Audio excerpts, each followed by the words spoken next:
fokus-fokus perbaikan yang sedang dilakukan ini, Ibu Bapak belum akan kita terapkan di tahun ajaran baru. Jadi strukturnya, capaian belajarnya, panduannya akan kita terbitkan revisinya untuk di tahun ajaran 2024. Jadi tahun itu masih proses menggali. Jadi 2024 nanti akan mulai kita tetapkannya sesuai masukan-masukan yang diperoleh dari berbagai masyarakat. Lalu yang kedua, Ibu Bapak, di dalam fokus dalam program yang dikeluarkan oleh kementerian melalui program Merdeka Belajar. Program Merdeka Belajar ini kan saat ini sudah ada 23 episode ya, dan sudah akan terbit lagi episode ke-24. Lalu apa yang menjadikannya, fokusnya apa sebenarnya dengan adanya berbagai program tersebut? Nah, program-program Merdeka Belajar itu sebenarnya fokus utamanya itu ingin meningkatkan kualitas pendidikan yang merata bagi seluruh rakyat Indonesia. Jadi fokus utama berbagai program itu antara satu program dengan program yang lain itu sebenarnya disusun secara saling mendukung. Misalkan untuk di pendidikan usia dini, pendidikan dasar dan pendidikan menengah. Misalkan kita sudah menerbitkan episode ke-15 terkait dengan kurikulum Merdeka dan platform Merdeka Mengajar. Nah, ini juga tidak berdiri sendiri, ini saling terkait dengan program-program lainnya, termasuk misalkan program yang cukup erat kaitannya yang memang kita siapkan untuk SMA, yaitu transformasi seleksi masuk perguruan tinggi yang kita launching di bulan September tahun 2022. Itu adalah mendukung apa rancangan yang ada dalam kurikulum merdekanya terkait dengan tanda kutip dihilangkannya penjurusan dan peminatan. Siswa dipersilakan mengambil mata pelajaran pilihan sesuai minat bakat dan kemampuannya, sehingga sistem seleksinya perlu dipastikan tidak ada hambatan, tidak ada siswa yang dirugikan karena salah mengambil mata pelajaran. Makanya kita tata sistem seleksi masuk ke perguruan tingginya. Jadi antara satu program ke lainnya. Lalu misalkan program terkait rapor pendidikan, terkait dengan asesmen nasionalnya. Di sini diintegrasikan nanti ya, mungkinan kalau akreditasinya juga sedang proses revisi, ini akan saling kesinambungan. Oh, fokus dalam pembelajaran itu adalah bagaimana membangun kompetensi dan penalarannya. Asesmennya itu dalam bentuk asesmen nasional, penalaran literasi numerasi ya, tapi bukan matematika dan hanya sekedar matematika bahasa ya. Literasi numerasi, menjaga kualitas mutunya, literasi numerasi, pembelajarannya dibangun penalaran, diceknya literasi numerasi. Seleksi masuk perguruannya sudah disinkronkan kan, literasi numerasi, jadi diperkuat terkait dengan penalarannya. Jadi di pendidikan dan PAUD dasar menengah sampai ke pendidikan tinggi, proses belajar itu mendorong hal tersebut. Lalu nanti juga kemungkinannya terkait dengan akreditasi juga akan berdasarkan rapor pendidikan. Jadi kalau saat ini akreditasi mungkin masih agak fokus ke hal-hal administrasi, nah ke depan terkait dengan reakreditasinya itu akan berdasarkan hasil dari asesmen nasionalnya, berdasarkan rapor pendidikannya. Nah, program-program itu kita susun saling terkait antara satu program dan yang lainnya. Fokus utamanya adalah untuk meningkatkan kualitas pembelajaran, untuk meningkatkan kualitas pendidikan.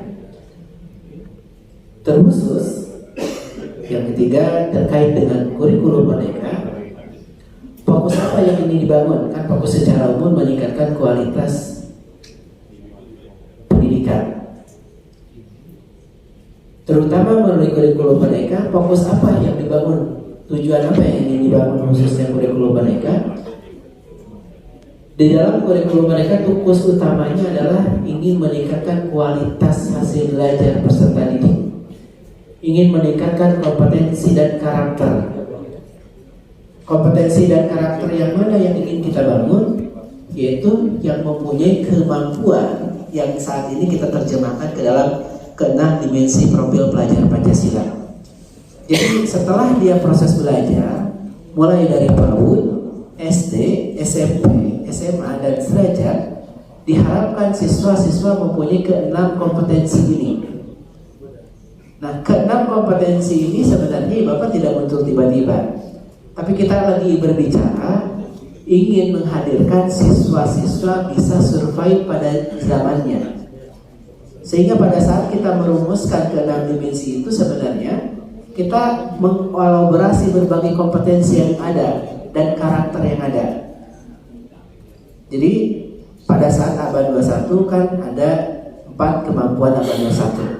Jadi itu merupakan penelitian di mana kemampuan apa yang harus dimiliki supaya orang bisa berhasil pada abad 21. Akhirnya muncullah 4 kemampuan abad 21 karena berdasarkan penelitian orang-orang yang berhasil, tokoh-tokoh ternama yang dia berhasil pada abad 21 ternyata mempunyai 4 kemampuan ini: kolaborasi, komunikasi, berpikir kritis, dan berpikir kreatif. Nah ini pun Bapak pada saat kami merumuskan itu menjadi kita perhitungkan juga kita elaborasi. Makanya Bapak pada saat kita merumuskan terkait dengan gotong royong, di situ sebenarnya kita sudah mewadahi terkait dengan kolaborasinya, berkaitan dengan komunikasinya. Pada saat kita memikirkan terkait bernalar kritis, itu tuh sebenarnya kita sudah mewadahi terkait dengan kemampuan berpikir kritisnya. Pada saat kemampuan terkait dimensi kreatif, sebenarnya itu sudah mewadahi terkait bernalar kreatifnya, berpikir kreatifnya. Jadi keempat abad 6 dimensi profil pelajar Pancasila itu terkait kompetensi abad 21 itu sudah terwujud, sudah terakomodasi di sini, sudah terelaborasi.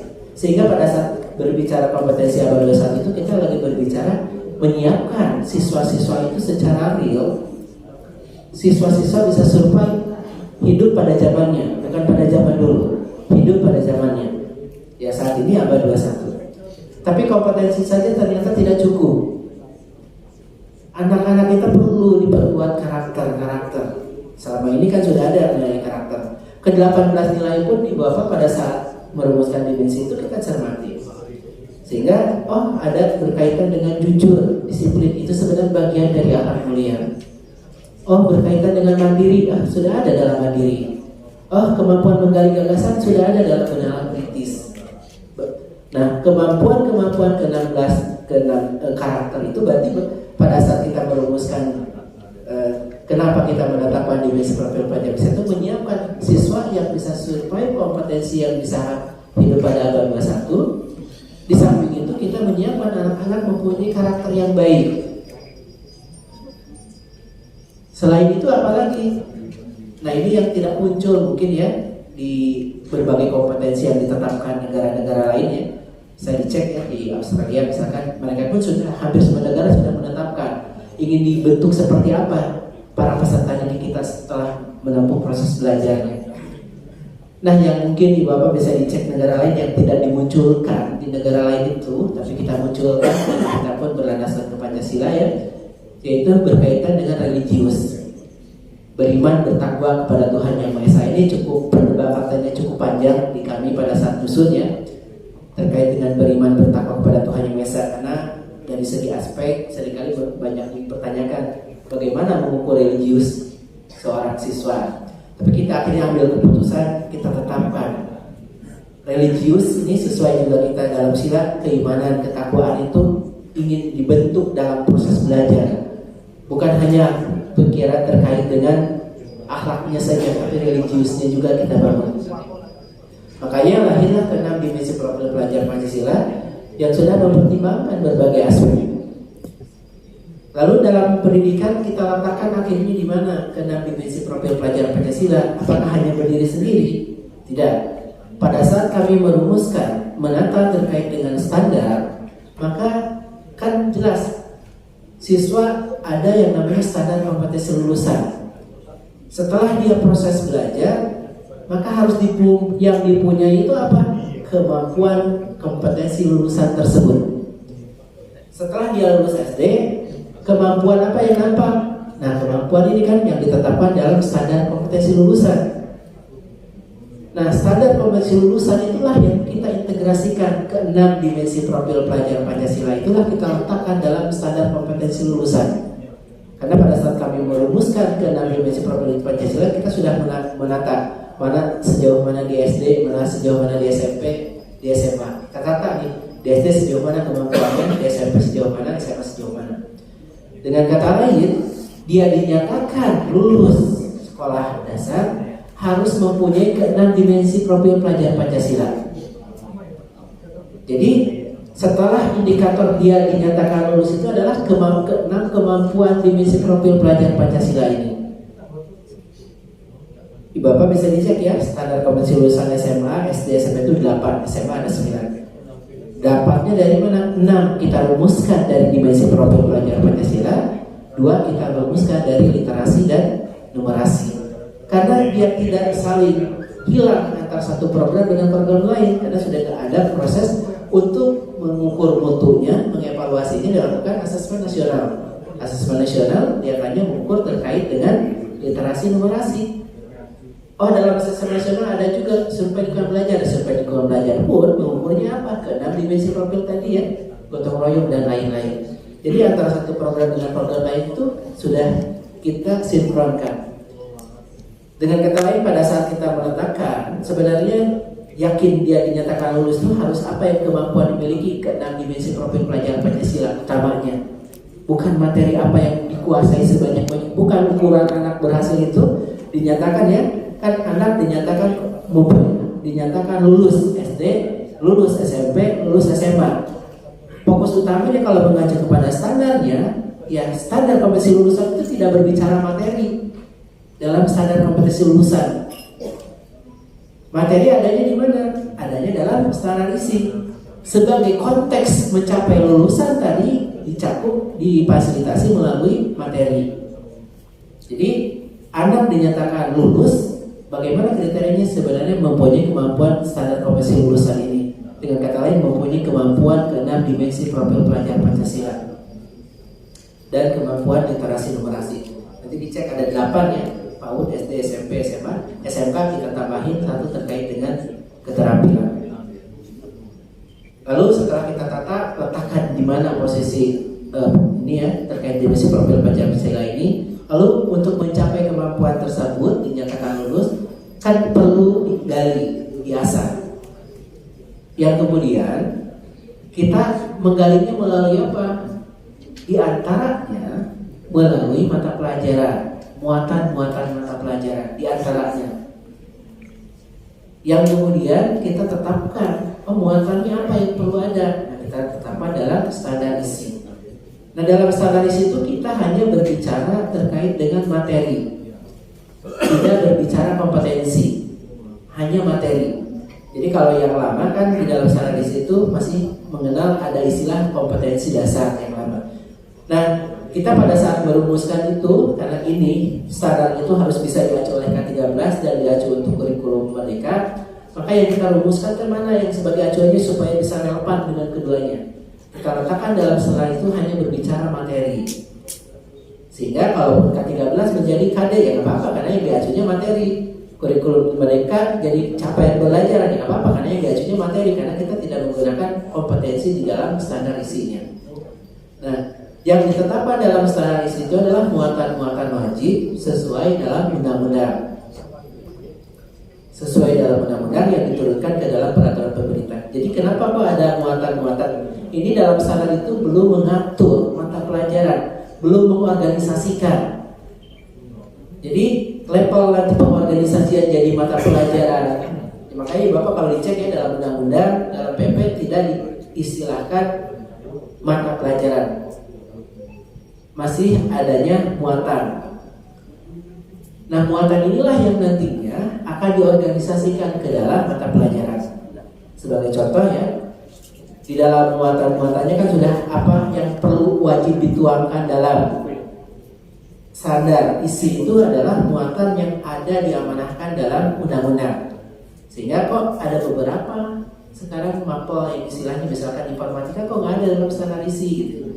Ya karena memang dari muatan itulah yang nanti menurut pengembang kurikulum perlu ditetapkan ke dalam struktur kurikulum yang kemudian kita sebutkan dalam bentuk mata pelajaran.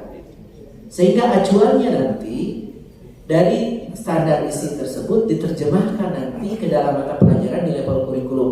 Jadi keberadaan mata pelajaran itu nantinya dilihat di dalam struktur kurikulumnya.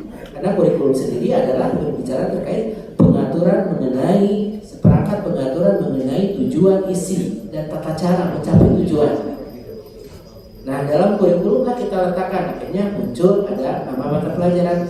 Mata pelajaran itu bisa jadi namanya sama dengan muatannya, bisa jadi antara muatan dengan nama berbeda. Sebagai contoh, matematika muatannya matematika, tapi jadi mata pelajaran di dalam struktur mulai SD sampai SMA tetap sama-sama mata pelajaran matematika. Tapi IPA muatannya kan muatan IPA, tapi jadi nama mata pelajaran di SMA kan berubah, jadi fisika, jadi kimia, jadi biologi. Jadi bukan langsung IPA, bisa jadi beberapa mata pelajaran dari satu muatan. Ada juga muatannya asalnya di undang-undang namanya kewarganegaraan, tapi dari mata pelajaran sekarang menjadi Pancasila, padahal muatannya kewarganegaraan. Jadi ada yang head to head namanya persis sama, ada yang berubah. Lalu untuk mencapai muatan itu ada juga beberapa mata pelajaran merasa perlu mencapai ke semua muatan itu. Akhirnya kita merasa perlu ada yang namanya informatika. Jadi muatan itulah yang diorganisasikan, bisa jadi pas head to head yang namanya persis sama seperti matematika tetap jadi matematika. Ada yang berubah seperti IPA ya, berubah jadi fisika, kimia, biologi di SMA. Di SD berubah jadi IPAS. Ada yang berubah sama sekali, muatannya kewarganegaraan, tiba-tiba sekarang munculnya menjadi Pancasila. Dulu ada ini ya, kalau dulu masih Pancasila dan kewarganegaraan, tapi kemarin karena PP-nya kita sesuaikan dulu gitu sebagai jembatan. Dalam jembatannya bahwa mewajibkan dari kewarganegaraan itu mewajibkan nama mapelnya harus Pancasila gitu ya. Padahal muatan undang-undangnya asalnya kewarganegaraan. Akhirnya muncul menjadi muatan nama mata pelajarannya Pancasila. Kan muatannya kewarganegaraan, tapi nama mapelnya Pancasila sekarang. Nah itu diorganisasikan ya dalam sebuah kurikulum. Lalu apalagi yang kita tata? Yang kita tata waktu terkait dengan ketiga adalah tadi kan SKL-nya meletakkan profil pelajaran Pancasila dalam kompetensi lulusan. Setelah diletakkan, lalu untuk mencapai kompetensi lulusan itu perlu materi sebagai konteksnya. Maka dituangkan standar isi sebagai konteks untuk apa? Mata pelajaran itu adalah konteks mencapai anak itu bisa kompetensi lulusan. Sehingga fokus anaknya, makanya di dalam desain kurikulumnya mereka itu kalau ada memang fokus utama yang harus dinilai dia dinyatakan bisa lulus itu utamanya apa? Utamanya kemampuan ke dalam dimensi profilnya itu terkuasai atau tidak. Itu fokus utamanya.